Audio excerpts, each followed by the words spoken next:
Last but not least, let's move on to Chapter 22 and talk about the classification and nomenclature of amines. To start out, amines are considered to be organic derivatives of ammonia. Ammonia, it's important to point out, is not an amine.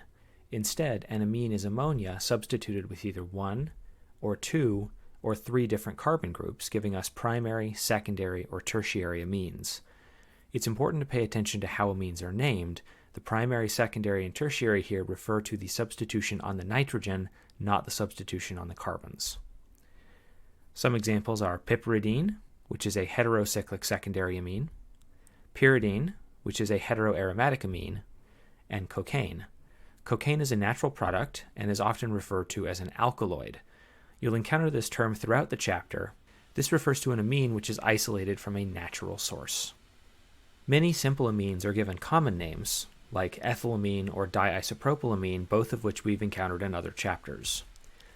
If we have a more complex amine, we name them like an alcohol, instead appending the suffix amine. For example, if I was naming this compound here, the nitrogen is the top priority functional group, giving us this 4-carbon parent chain with one substituent. I would name it S-4-cyclohexyl butane 2-amine, exactly analogous to how I would name the corresponding alcohol. Amines have the lowest priority in terms of functional group. That means if there are any other functional groups in the compound, aside from halogens, which are always counted as substituents, it's named as an amino group. One example would be this compound here. If I was naming this, the alcohol would take priority, locating the parent chain. The alcohol would be given the lowest locant, generating this name, 1R, 2R, 2-amino, 1-phenylpropane, 1-ol. Aromatic amines are named as derivatives of aniline. For example, this compound would be numbered like this, starting at the nitrogen, since aniline determines the parent common name for this benzene nucleus, and I would number it towards the fluorine because that's where we have the closest next substituent. Naming it, we would get 5-ethyl 2-fluoroaniline.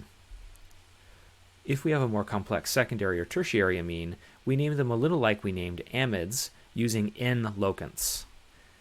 For example, this compound here would be numbered, giving the amine the lowest possible locant. Here we have two substituents, both located on the nitrogen.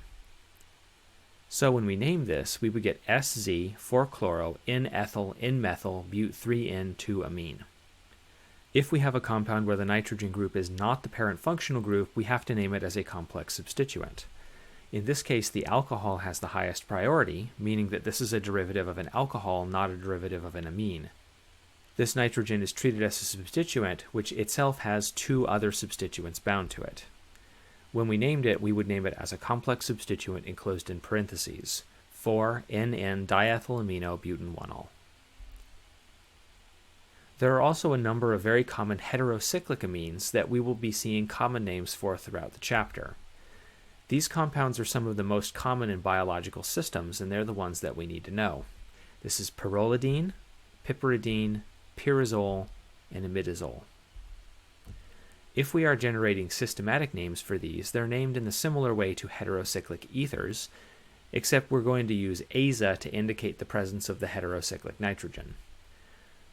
For example, if I was naming this compound, I would start numbering at the heterocyclic nitrogen, proceeding towards the substituent on the ring, generating this name, 2-ethyl aza-cyclohexane.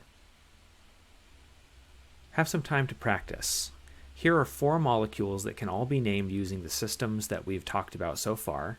Generate systematic names for these molecules. Pause the video, restart it again when you're done, and we'll check your work. Starting with the first compound, the carboxylic acid is the highest priority functional group, meaning both of these nitrogens will be treated as substituents.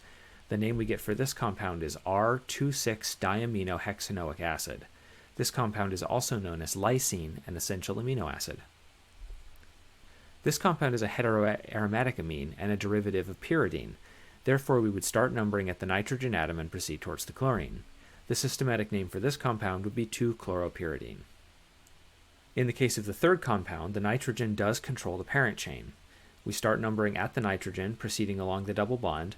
We have two substituents located at the nitrogen.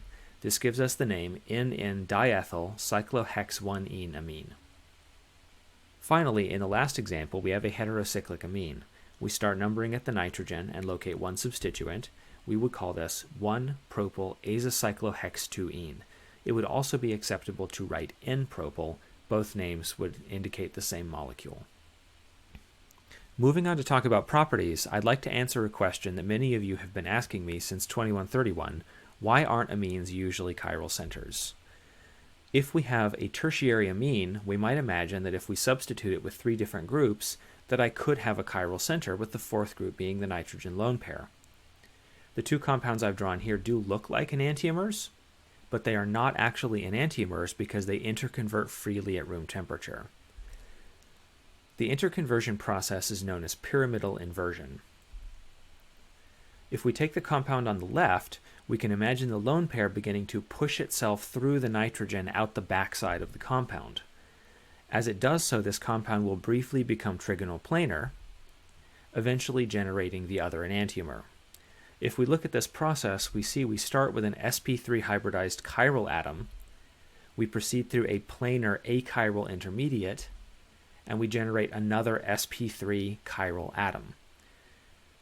Since we can freely interconvert between 2 enantiomeric chiral centers, and because this process has an achiral intermediate, we will always result with a racemic mixture. The energy barrier for this process is only about 25 kilojoules, meaning that this process occurs freely at room temperature, and most tertiary amines are not chiral centers. Notice here that I have hedged my bets and said most, not all.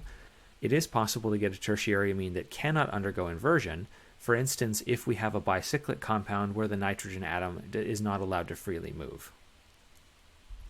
In terms of properties, one of the most important properties of amines is that they are fairly basic.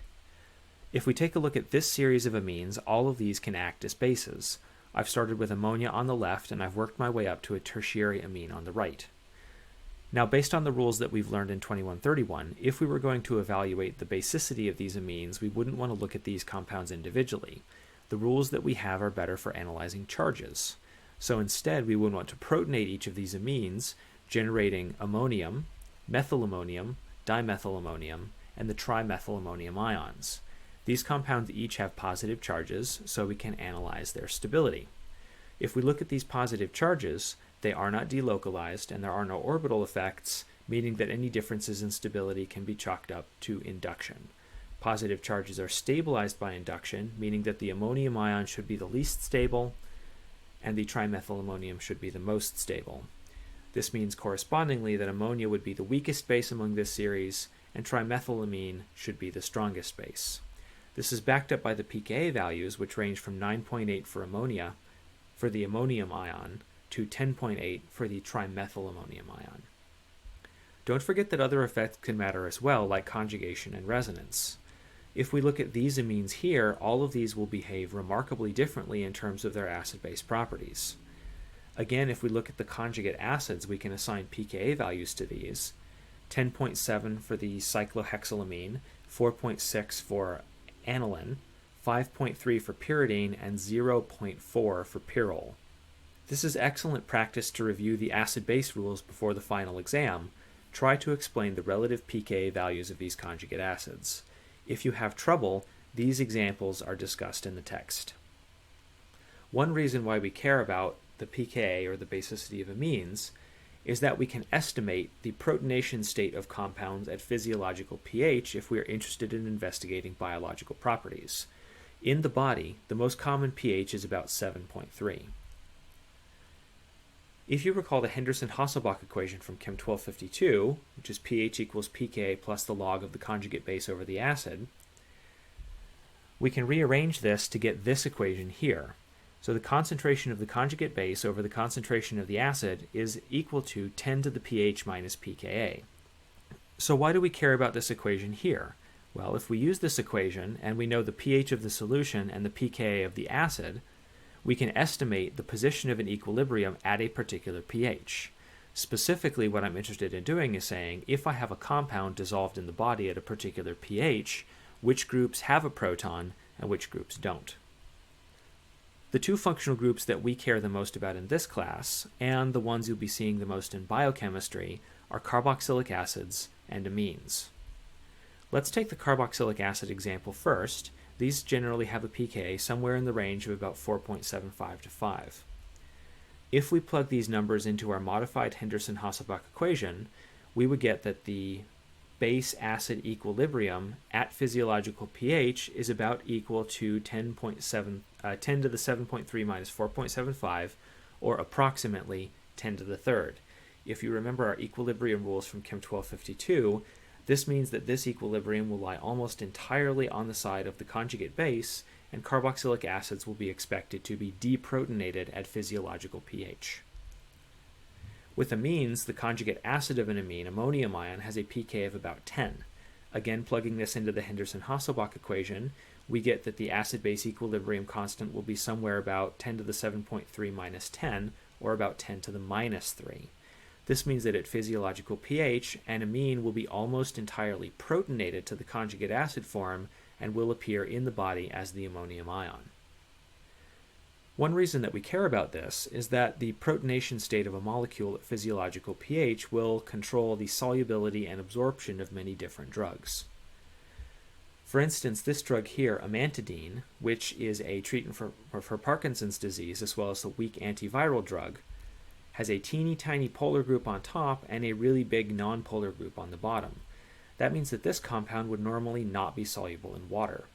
However, at physiological pH, the nitrogen would be protonated. We'd have an ammonium ion. As this is an ion, it would be much more soluble in water. So this might affect whether or not we give a drug by tablet or pill, where it needs to dissolve in the stomach, or inject by IV, where the drug needs to be soluble in order to be delivered safely. The other case, absorption of drugs, can be seen with a drug like pseudoephedrine. In the stomach at pH lower than 5, pseudoephedrine would be protonated and in the salt form.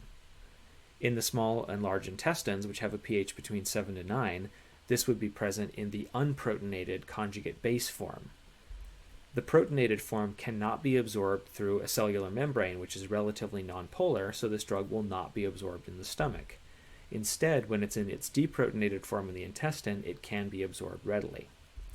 Very frequently, drugs that take with food or take without food are sensitive to pH. You don't want your stomach to be too acidic or not acidic enough and have something funny go on with your drug's absorption.